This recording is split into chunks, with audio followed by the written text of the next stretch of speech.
I'm going to let you get settled here in the next 10 or 20 seconds, and then we're going to get started.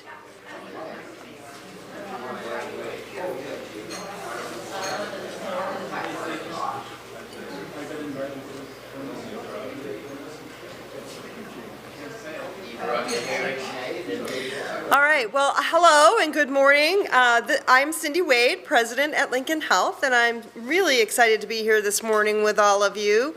And what a great turnout. We haven't been meeting in person with our community committees in quite a while, so this is a treat. And you'll find that we're going to continue to go back and forth between meeting in Damascotta and meeting in Booth Bay so that we can get as many people as possible hearing all the great information we want to share, and also hearing from you what questions you might have and things you might want to hear about in future meetings. Just a quick infomercial. There is food and coffee and water in the back. The bathrooms are around to the left. And LCTV is live streaming this meeting. So what that means is hopefully there's people on TV right now watching us as well. And that way we can get this out to more folks, and then they can people can watch it in the future by clicking on the link. So just so you're aware. So when we do these also in Damascotta, if you don't want to leave Booth Bay and you want to still listen into what's happening on that community committee, you can hook onto LCTV and listen there. So thank you to LCTV. This is a fabulous way for us to get more information out to more people in our communities. So we appreciate their support. They're always here to help us. So we have a pretty jam-packed agenda today. Hopefully we will hear from you some other things you want to hear about in future meetings. And I think what we're doing first is we're going to show one video, and then we'll start on with the rest of the agenda, and I'll talk about a few other things. So go ahead, Revan. Hi, I'm Cindy Wade, President at Lincoln Hospital, and I'm here to talk to you about medicine in coastal Maine. We're very excited to share with you 5 shows starting October 6th on LCTV. They'll be showing at 7 p.m. The 5 shows consist of Palliative Care with Dr. Rob Hunold, a sit-down with our surgical director, Jess Pinkham, talking about the vision for Lincoln Hospital and our surgical services. We also will showcase Dr. Reed Feller and his work in the operating room around cataract surgery. In addition, we have his brother, Ross Feller, who is a hand surgeon who will walk you through carpal tunnel surgery. And finally, you'll see a show with Marva Nesbitt, myself, and Andy Patstone, the regional president for the coastal region of Maine Health. And we'll be talking about what does regional work look like and how are we working together so our communities are the healthiest in America. We hope you'll join us on those days and listen in to all the exciting work that's going on at Lincoln Hospital. In addition, I wanted to tell you about something very exciting going on in Waldoboro. Lincoln Hospital, along with Penn Bay Hospital, are working together to build one primary care facility for our community in Waldoboro. This facility will house providers from Penn Bay Hospital and Lincoln Hospital, all coming together as Maine Health Medical Group. It will be a brand new facility on Depot Street. Construction is starting soon. We've already done work on the site and have taken down the existing buildings. And we're looking forward to starting the construction so that we can build a state-of-the-art primary care facility for people in Waldoboro and our surrounding communities. The staff is very excited, the providers are extremely excited, and we are happy to be able to come together and provide this fabulous new facility. I hope you'll join us on LCTV starting on October 6th at 7 p.m. for our 5-part series on medicine in coastal Maine. The information you'll receive is both interesting and state-of-the-art. Our team at Lincoln Hospital is working every day to provide access to care as close to home as possible for our communities. And we are very fortunate to all work here in such an amazing place. Thank you. She had 2 she was going to show. I wasn't sure which one, but that one's me, clearly. And it is I just want to give you a little sidebar that the two that the Doctor's Feller will be talking about actually show parts of surgery. So if you're faint at heart, just look away. But it's not gory or gruesome. It's just showing some details around eye surgery and the surgery around carpal tunnel. So, but it's really pretty cool, and all the people that participate are happy to do it and want to get that information out to our communities. So, with that, and you heard about the Waldoboro practice we just got off a call this morning at 7 a.m. Talking about that practice build, and we're going to hear a little bit more about that later. So, on the agenda, I'm going to talk a little bit about what does it mean to be regions in Maine Health and the rebranding that's happening. I did a lot on rebranding at the last community committee meeting, so hopefully if you had a chance to see that, you'll have an idea of what I'm talking about. We're going to have Brian Blethyn, who's here with us. He's Senior Director of Practice Operations, talking about new providers at Lincoln Health and a walk-in clinic on the Damascotta campus. We have a video, and Annie Pat McKinney is going to join us on school-based health centers. The first one originated here in Booth Bay, which is very exciting. And then Brooks Betts, our Senior Director of Operations, will tell you a little bit more about that Waldoboro practice. And Diane Brown is going to join us at the end to talk about wellness rehab on the St. Andrews campus, just what we're growing and building there and how busy they've been. So it's, like I said, jam-packed agenda. So I hope that will meet everybody's needs, and if you have questions, we're happy to entertain them.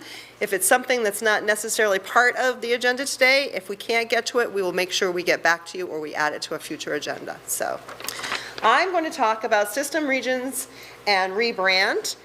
So next slide, thank you. So this hopefully is not too much of an eye chart, but it's pretty much an overview of the Maine health system.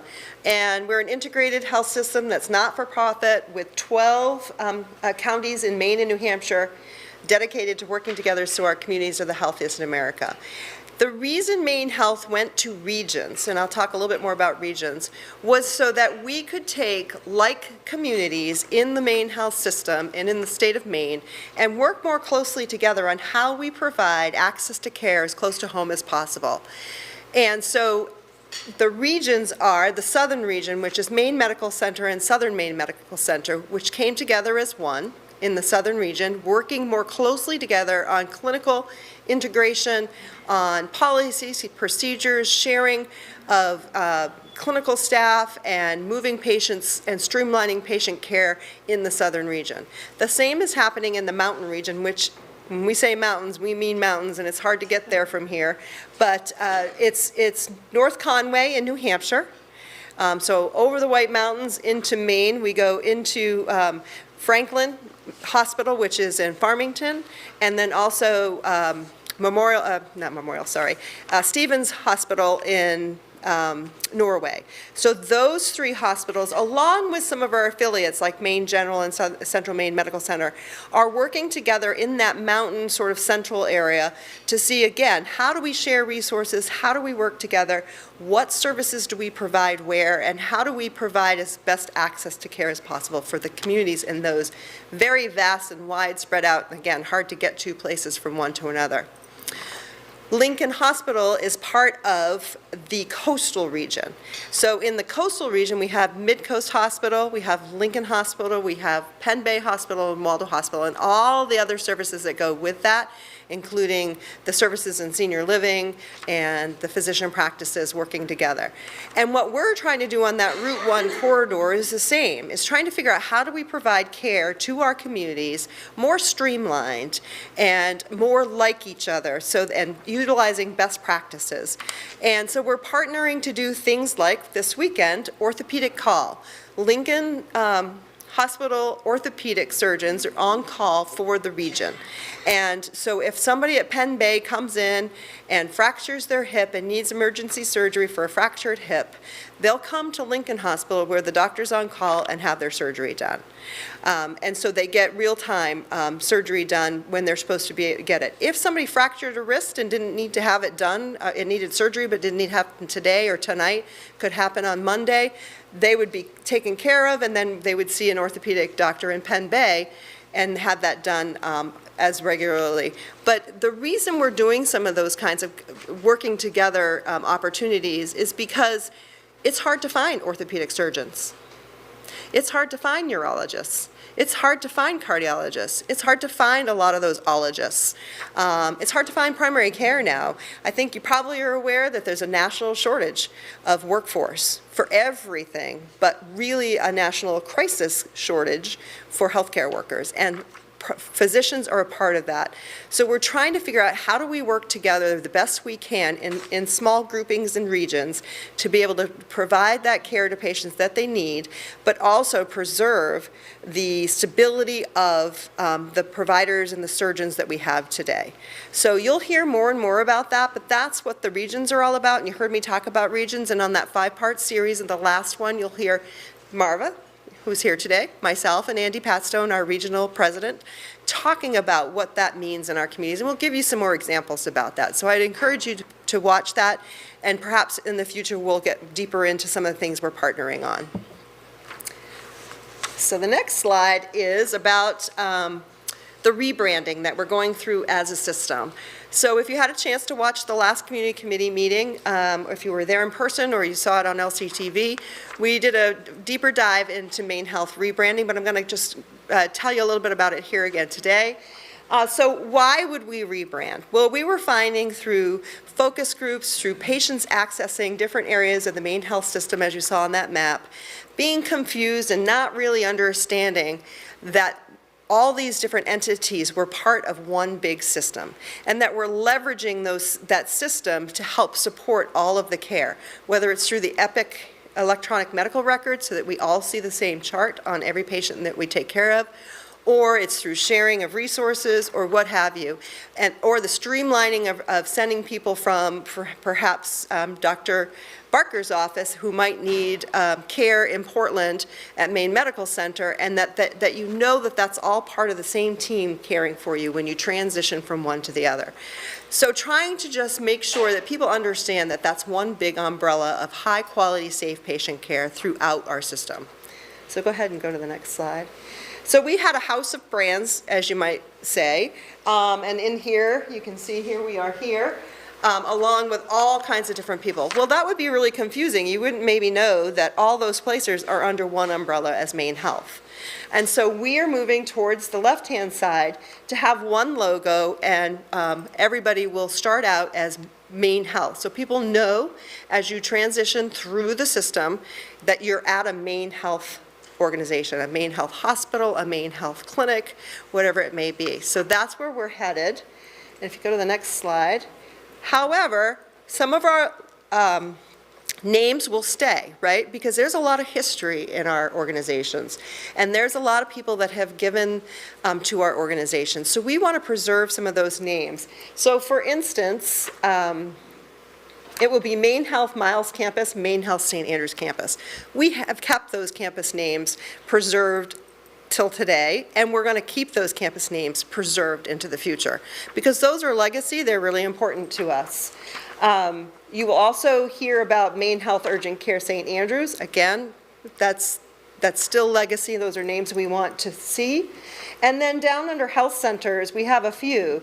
For instance, the John F. Andrews Health Center on the MaineHealth St. Andrews campus. We want to make sure that those legacy names are preserved. This isn't all-inclusive, but this is an example of some of those things that we're trying to make sure that we don't lose as we transition to be under one umbrella and people understand that we're all part of MaineHealth.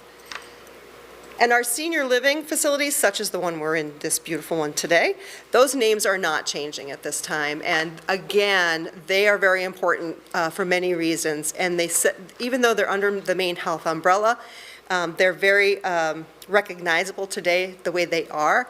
So there's still work going on around, is that a place that we need to do anything different? So they're staying the same. Next slide. So you'll see this in various ways. You'll see some signage. It's not going to happen overnight. I think our go live still is October 15th. getting my dates mixed up. But I think it's October 15th. It got changed from September 4th because there was a lot of things that have to happen behind the scenes. And the southern region has already done that, so all that branding is changing, and it's still a work in progress getting all the pieces caught up to that. And then the mountain region has also gone.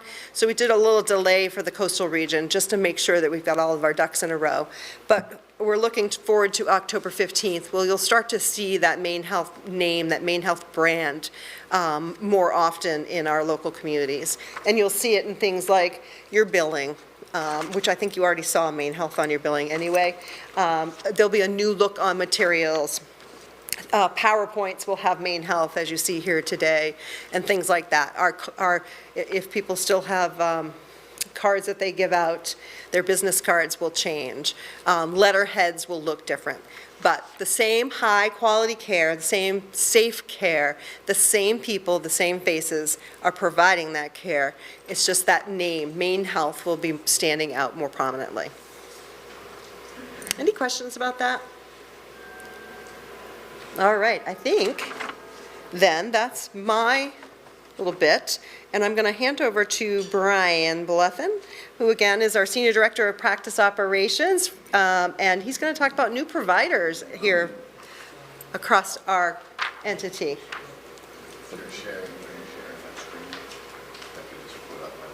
Oh, he's got some electronic changes. Do you need so are you switching over? Because I'm going to. No, okay. No. He's going to talk. Good. Okay. So is this is mobile? It's not. Don't move it. Stand right here. We're on TV. All right. Good morning, everybody. My name is Brian Blethen. I'm the Senior Director of Practice Operations. There, I can see you better. I'm the Senior Director of Practice Operations for Lincoln Health. I have the distinct honor and pleasure of supporting all of our practice managers, care team members, physicians, and APPs in providing you all care in the community. So that's my role. And underneath that larger responsibility, I'm very much involved in recruiting. I recruit physicians, nurse practitioners, physician assistants, nurse midwives, and the like, to come and care for you all in this community. So I'm just here this morning to give you a little update on what's been going on with recruiting, who the new folks are that we've added to the team, and answer any questions that you might have with regard to physician and APP, advanced placement provider, advanced practice provider recruiting. So I made a list electronically. Then I said, well, I might not have electronics available, so I might have to go old school with some paper. So I might just refer to my list. Starting with emergency medicine, we've added Dr. Jamie Jones, coming to us from Austin, Texas, has a BA from Dartmouth, and then MDs from Texas Health Science Center in San Antonio, Texas.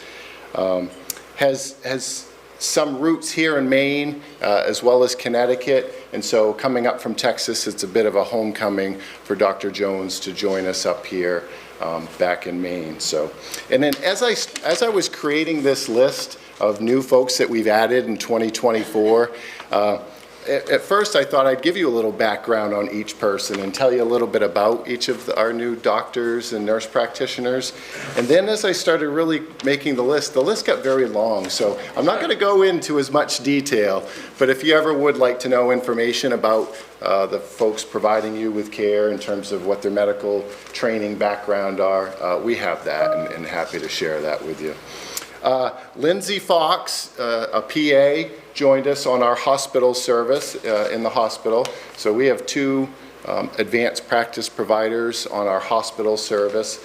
And so Lindsay joined us at the beginning of this year. She first came to us working as a locums, sort of a traveling provider, and then found the culture here at Lincoln, as well as in the Lincoln County community, to be a strong and healthy and welcoming one, and so she decided to join us full time. So that's another way we go about recruiting, is when we have openings, we'll work with locums and temporary agencies to bring folks in to fill that vacancy, and then it's also a great way for us to get to know them and them to get to know us and see if it might be a better long-term fit. So that worked out with Lindsay.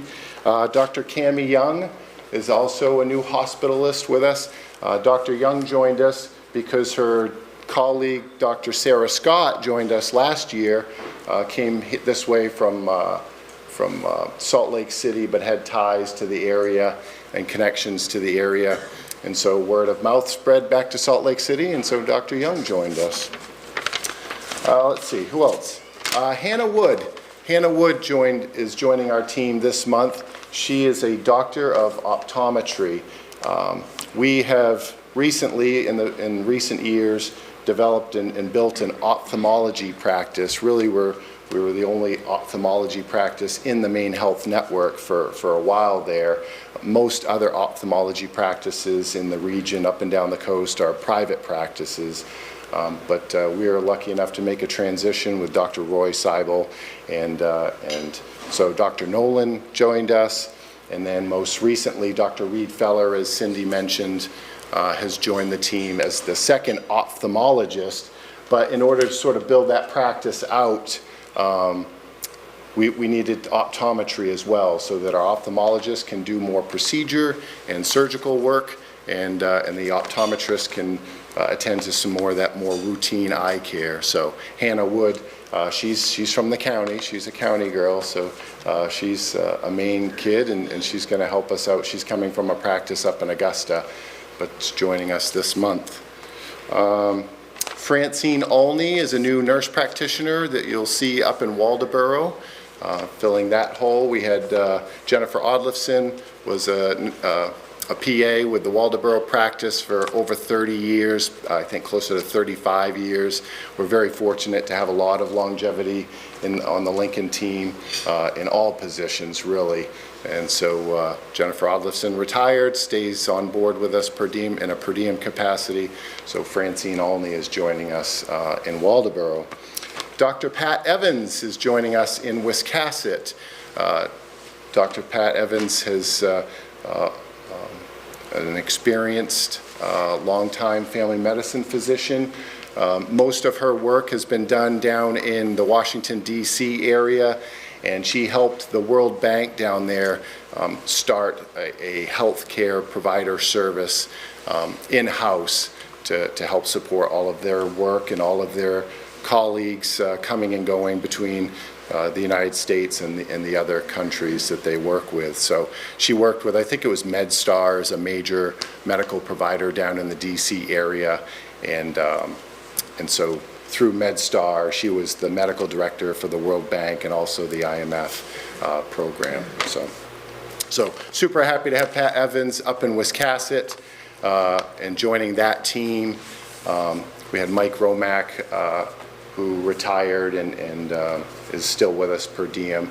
And then, you know, we're succession planning. Dr. Dan Friedland's been up in that practice for many, many years as well. And so I think the other thing that we do a pretty good job, because we have such longevity, is working with our providers, our physicians and APPs, in helping them sort of step down as they continue in their careers. So it's not an all or nothing thing. And so it helps us preserve the great relationship that we have, that they have with you all as patients, and allows them to continue to care for them. But we can sort of adjust from a 1.0 physician down to a 0.75 or half-time.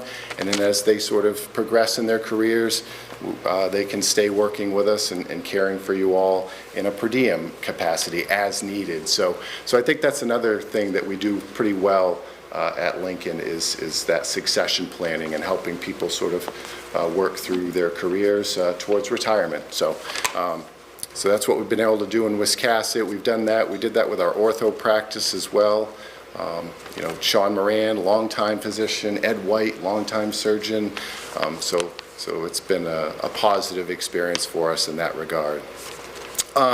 Yeah, you're gonna have to cut me off, give me the hook. I don't know how much more time. I could go on and on, like not only about how great things are going in the recruiting department, but how wonderful all of our physicians and APPs are. Stephanie McCullough is another physician. She specializes in both family medicine and women's health.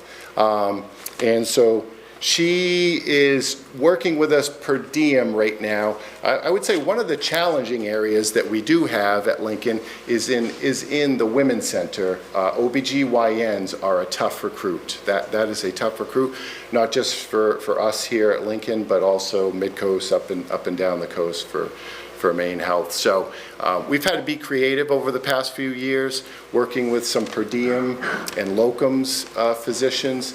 We've had Dr. Deb Eisenberg has been our mainstay for many, many years. Came to us from Bridgeton 7 or 8 years ago. She's been a mainstay. Dr. Pat O'Brien came up from Maryland, and he's been with us for a few years. But both of them looking to retire, and so, you know, in order to sort of keep good coverage and provide that women's health care, we've had to rely on some per diem OBGYNs and some locum OBGYNs to help fill those gaps. And so we're going to continue to do that. And Dr. Stephanie McCullough is one of those physicians that's helping us do that. So she's been a great addition to the team. Who else do we have? I've got lots more on my notes here, but you'll have to cut me off. How much more time do I have? Okay, I've got a couple more minutes. Dr. Sam Culver is going to join the Waldoboro practice in October. As Cindy mentioned, we're going to be breaking ground pretty soon here. Brooks will talk about this, on a new building up in Waldoboro. And so you have two practices, the Penn Bay Waldoboro Family Medicine Practice, primary care practice, and the Lincoln primary care practice are going to come together in that new building.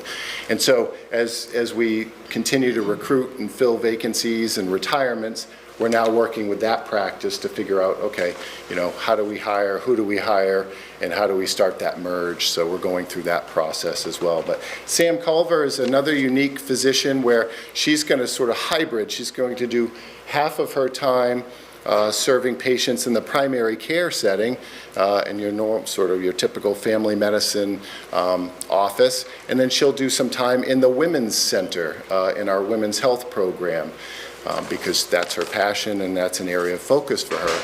So what that does is it allows her to actually help out the nurse midwives, take some obstetric call after hours, and serve the women's health population, but then also work in that primary care area as well. We have a few folks who do that. Val Donahue, Dr. Donahue, does that as well. She works sort of a hybrid primary care, women's health, takes obstetric call, and helps out with the OBGYNs who take call and the nurse midwives who take call. So it's been a great way for us to sort of be more multifaceted and be able to serve more of a population with fewer providers. So, okay. I could go on and on. We're very successful. We've got a great recruiter. Sherry Jones is our recruiter for Lincoln. And what am I speaking to? Physician directory. Awesome. I'm Mr. Robbins. Advanced placement biology teacher. Wood carver extraordinaire, right? It's good to see you. Okay, so we have a provider directory here, lists all of our specialties that you can seek care in. So one way or the other, we can get this out to you. We have these in our offices, of course, but if you would like some, we might have some here to hand out. Yep, looks like Cindy has some up there as well. So we're also, building out our cardiology practice as well. We've hired a new advanced placement provider, Morgan McCracken, to join Lindsay Duff, the other APP in cardiology. So again, I could go on and on about all the great people that we're adding to the team, as well as the people that have been with us for 10, 20, 30 plus years caring for you all. So, but I'll stop there. Happy to answer some questions about recruitment. Hi, Patty. No questions. Yeah. Nice to see some familiar faces out here. Does that do it? All right. Walk-in. Oh, this is a great opportunity for me to do a little more education about walk-in care. So we're trying to expand the offerings on the continuum of care at Lincoln. And so for a long time, it has been, you see your primary care provider, or you could go over to our urgent care facility on the St. Andrews campus, or you could go to the emergency room on the Miles campus. So you sort of have these three options, but now we've added walk-in care, which gives you that sort of next option. It's if you have a concern or need something attended to that's not really urgent and it's not really emergent, but you can't get in to see your primary care physician or nurse practitioner, we now have walk-in care on the Miles campus 7 days a week from 7 a.m. to 6 p.m. And so that's a relatively new program for us this year. Have had a few growing pains because as we've experienced high demand for that, and we're continuing to work on our staffing of that clinic, as well as the volume that has come into that clinic. Some days we have had to sort of cut it off and sort of close early, if you will, when we've reached that capacity and we have more people in the queue than what we can see for the remainder of the day. So that's a work in progress. We are recruiting more providers to join the team so that we don't have to have those closures. But at this point, with one provider on some days and two providers on other days, trying to meet that daily demand this early in the program has been a little bit of a challenge. So we just ask for your patience. Yes? Can I make a little suggestion? Yes. You have that station situated as you come into where we sit for cardiology and the other.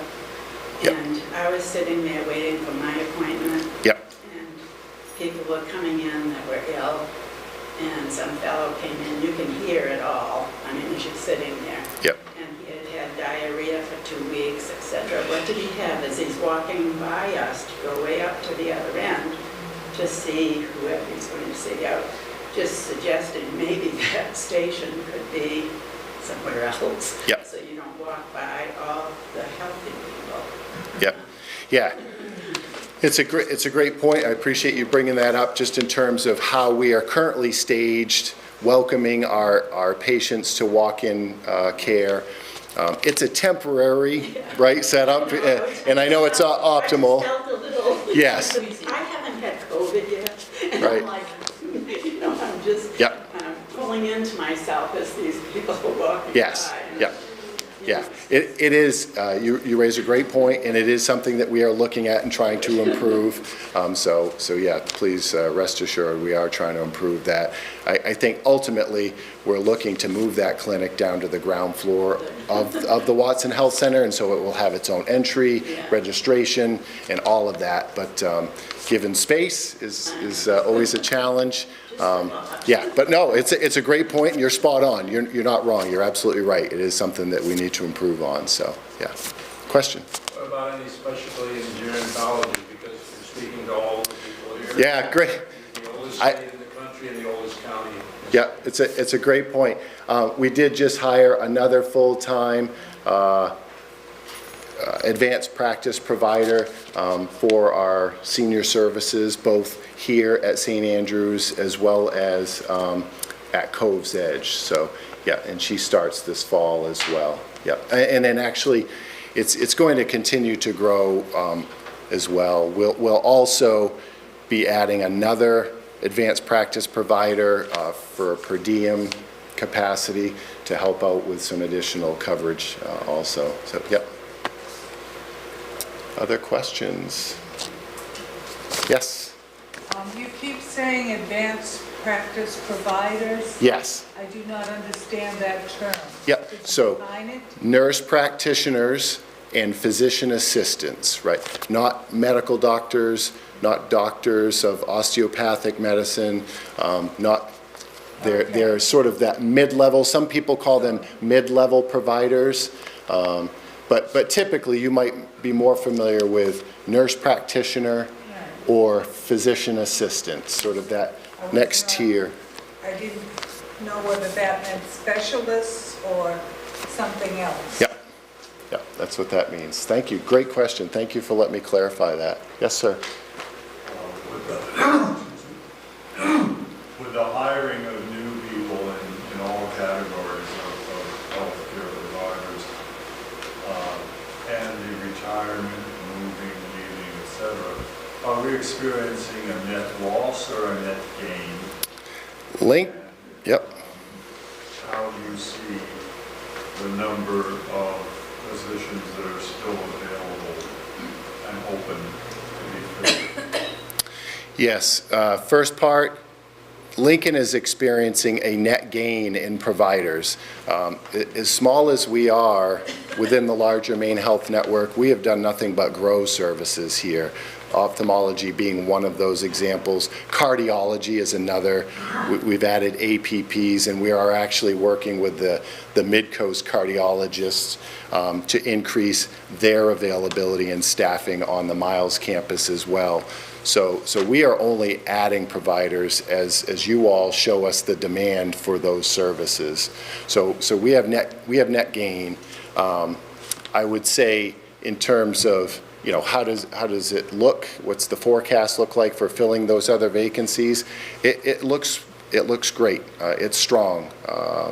I would say though, OBGYN is the toughest slot for us right now. That's the big challenge, and so we've had to sort of put together a strategy for fulfilling those vacancies as we have retirements and folks leave. Yep. Anesthesia is another tough one as well. But yep. Other questions? Thank you very much for your time and for letting me speak to you. I appreciate it. And who's next? Annie Pat McKinney. And I'm going to have you start, Revan, with the video if you can, because I think that says a lot. So, and good morning, everyone. I'm Annie Pat McKinney. I am the director of the Coulomb Center for Health Improvement, which means that I get to work on a lot of community-based projects. And in recent years, a lot of that work has been focused on school-based health centers, of which we now have 5. Located in high schools in our region. So we have an amazing video that we produced a few years ago that really kind of tells the whole story. Then I'm going to give you a few other highlights and allow you to ask some questions. That's okay. The benefits of a school-based health center are that kids have access to health care during the school day. Ready to come in? A lot of kids are unable to make it to their primary care providers for whatever reason. All right, just regular breaths for me. The visits here are exactly the same as they would be for primary care providers or pediatricians. We have 4 locations, one here at Morse High School, one at Lincoln Academy, one at Booth Bay High School, and one at Madomic Valley. The people here are really awesome. They're really nice. I go in there every time. They know who I am. We've had kids come in for respiratory infections. We've had rashes. We've had cuts. Primary care well child checks. We can do oral health, Strep tests, ear flushes, contraceptive counseling, behavioral health services, vaccinations, sprained ankles, sprained wrists, just to name a few, really. Well, school nurse, we can't diagnose, we can't prescribe medications, we can't make referrals to see specialists, but the nurse practitioner can. Great. We're not trying to take students away from their primary care providers. We're here to supplement services, collaborating with existing providers. If the patient doesn't have a primary care within the Maine Health system, we can send records to them, whatever they need. The parents do fill out a consent form, and once that is done, they can come in and be seen anytime for anything. Mental health is the highest priority right now. Our students are able to access their provider within their school day. The anxiety that reduces is phenomenal. The American Revolution, it's from Thomas Jefferson. It is for our students, it is for our faculty, it is for our staff. It's just a service that can be provided without them having to be dismissed from school, having to make an appointment.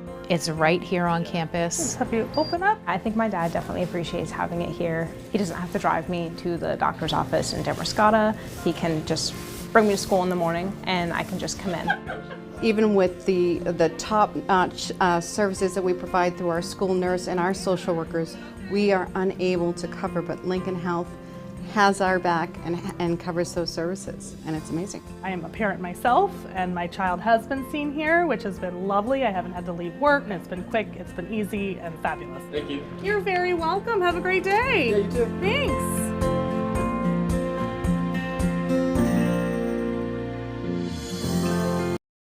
great video. I love showing it in places where I'm sure you all saw some familiar faces in that video.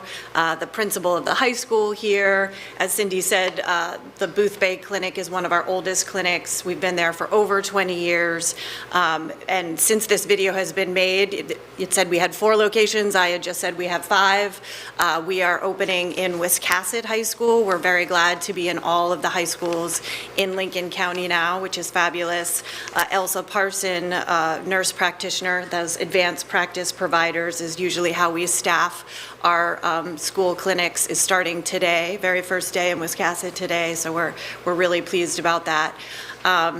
So I just want to make the point that these clinics are really about collaboration. It's about partnership. As you saw in that video, we are physically located within the high schools. So it's really a partnership with the school leadership, with their maintenance staff, with our maintenance staff, because what we're doing is really creating mini clinics, mini primary care clinics right there in the high school for staff, for students to access care throughout the day. And as you saw, it's a combination of both medical care and prevention, as well as behavioral health, which is super important and something that our schools have been asking our support for. Also, these clinics are funded in a variety of ways. We do bill insurance as we would in any of our primary care clinics. We do help folks that need extra assistance applying for main care, applying for care partners, which is our own program to help folks with billing. We also receive state funding through the Department of Health and Human Services that allows these programs to exist. We also count on the generosity of some other programs as well. Revan and her team helped us apply for a Maine Community Foundation grant this year to start up the clinic in Wiscasset. The Booth Bay Auxiliary has helped us as well with some support in, we're very grateful for that. We just put in a new HVAC system so that we have good airflow and air conditioning in the Booth Bay Clinic, which has been long overdue and has allowed us to have good patient quality care while we're there. So I think that's it. Oh, I guess the other thing that I wanted to make a point, that LincolnHealth is really leading the way on these programs. So I am part of a statewide committee of the Maine Academy of Pediatrics has a committee on school health, and I've been serving on that committee. And we're going to have a visit in a few weeks from the physician that leads that group, Dr. Brian Youth, because he is interested in learning more from us about our own experience with school-based health centers and how we can broaden that work across the state. I think the way that we deliver school-based health centers is really unique as well, because we are part of that electronic medical record. We are part of this huge system of Maine Health. So we really are part of that continuum of care. So are there any questions about school-based health centers? And again, where we are, Booth Bay, Lincoln Academy, Waldeboro, Madomic Valley High School, Wiscasset High School, Middle High School, and then Morse High School, which is technically outside of our region, but they called on us when they, the school was interested in having a clinic, and because we had the expertise, we were more than happy to help. All right. Thank you for being here. It's so nice to see so many faces and to do this in person. It's been a long time, so thank you for being here.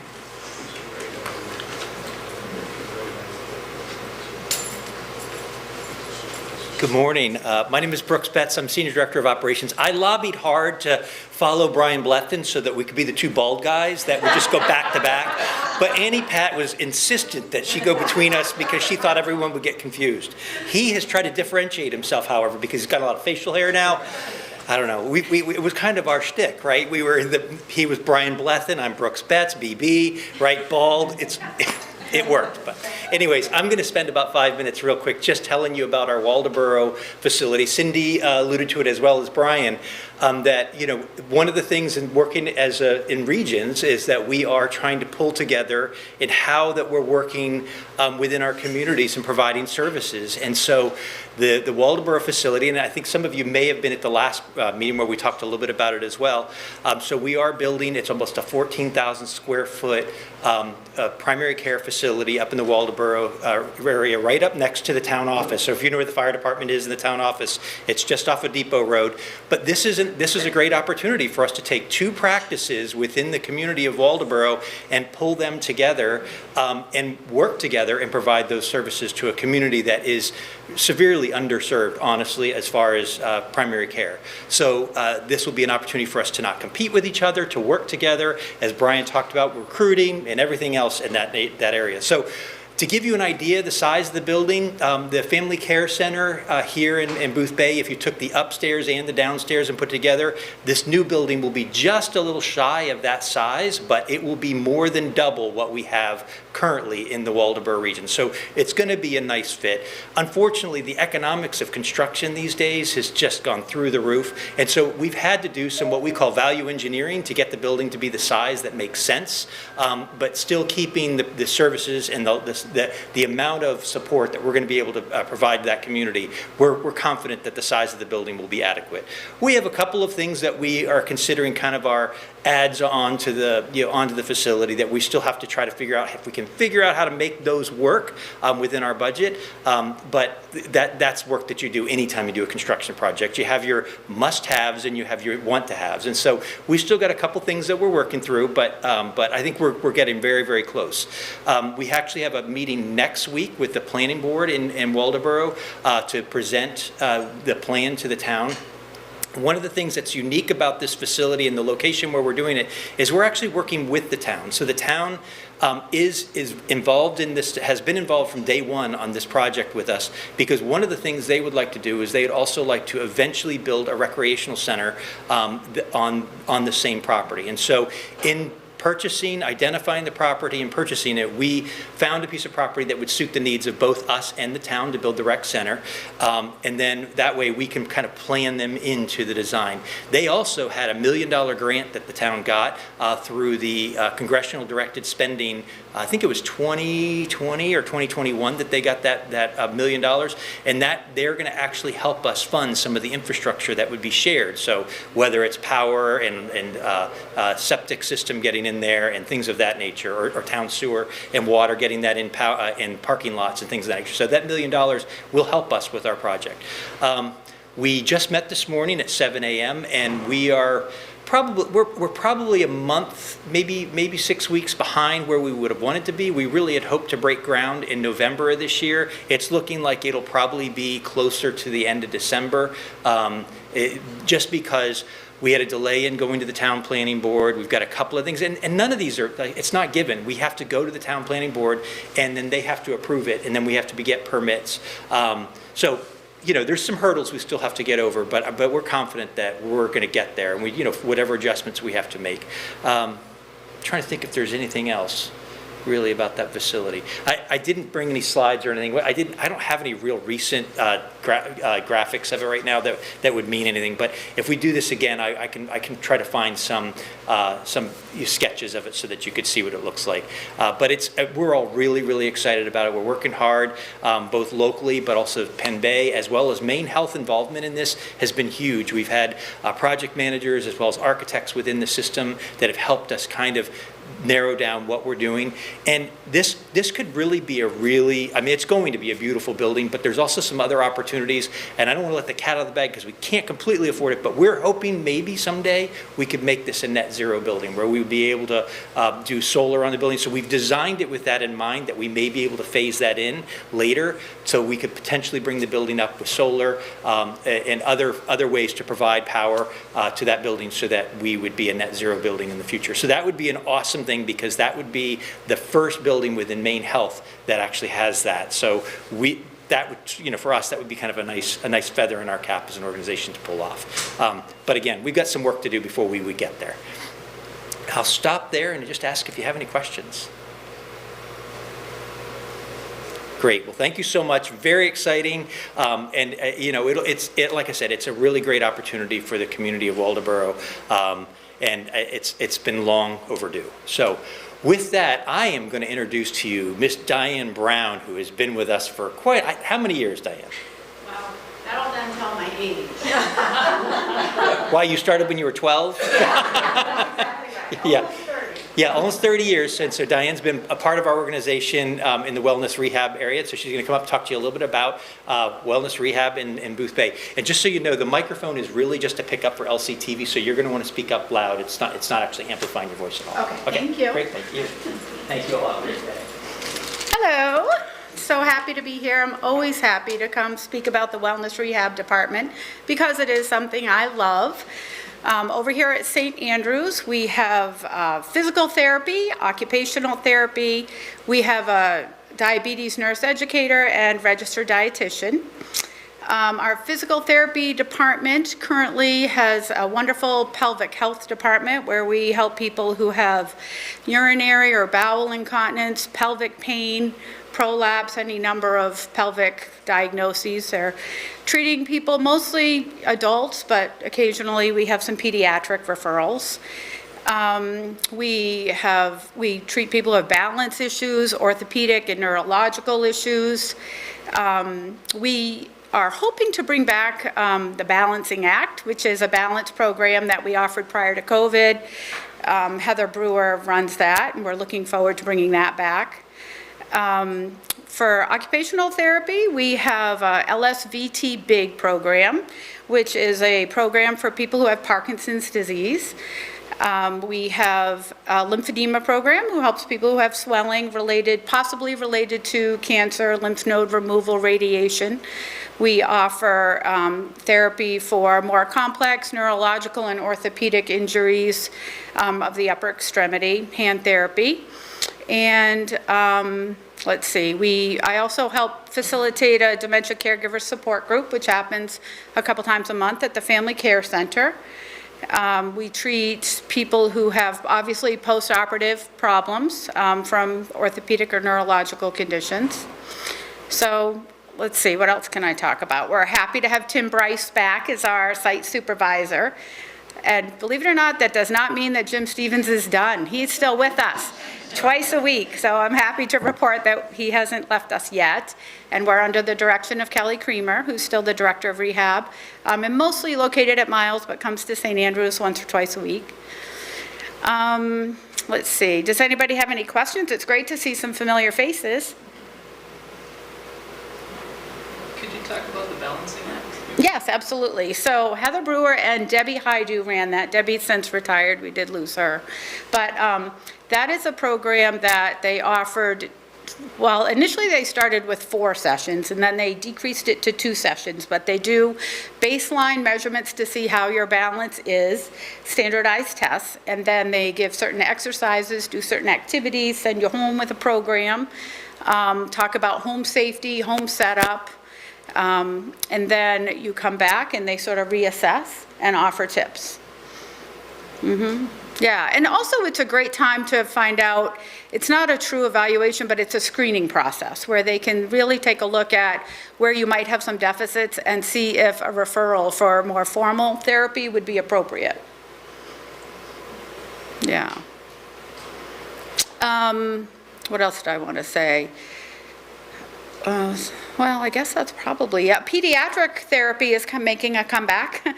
We have, unfortunately, about a year ago, we lost our pediatric speech therapist who moved south, and then our occupational therapist left us in May, but we have a new pediatric OT starting at the end of September, so we're very excited that we'll see the little kiddos back in the clinic again. And we have a new physical therapy assistant who started, named Carrie Mitchell, and she's doing a phenomenal job helping with the large caseload that we have with physical therapy. So we're happy about those changes. Yeah. I think I might have been the last one on the agenda. I don't know. Does anybody have any questions about our rehab services? Do you work with the folks here? Oh, that's a good question. So usually For independent, they usually come over to see us. And the Zimmerly Pavilion and Gregory Wing, I think, have a contracted occupational and physical therapy. We brought it in-house about a year ago now. So yes, I think, we now have our own. oh, great. We have our own therapists that are on I guess I staff. forgot that. No worries. Yeah, but sometimes they do come over to see us, depending on what the condition is. And if the physician and patient feel that that's appropriate, then they will get a referral. And like lymphedema treatment might be a specialty that they might not offer in-house.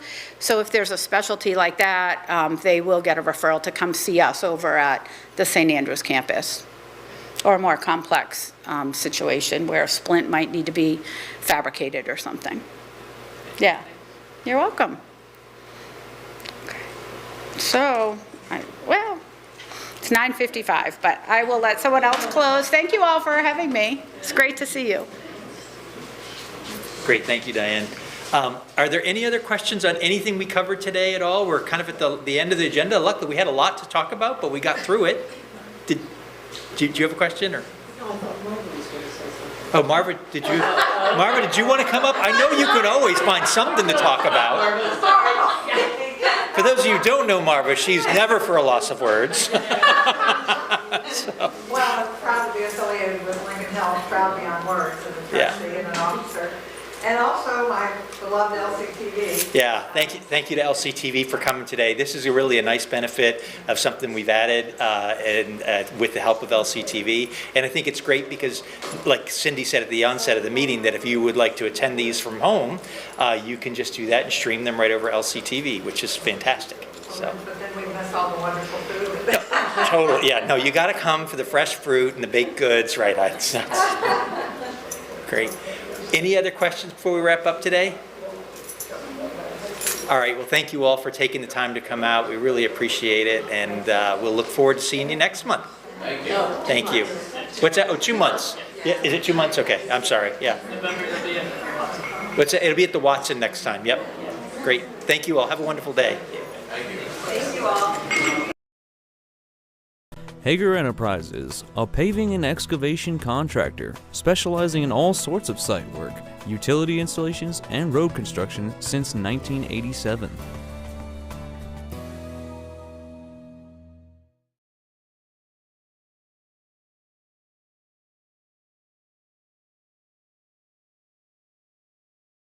Water Telecom built Lincoln County's first fiber-to-the-home network in 2011. We knew we were starting a project that would take years to see through.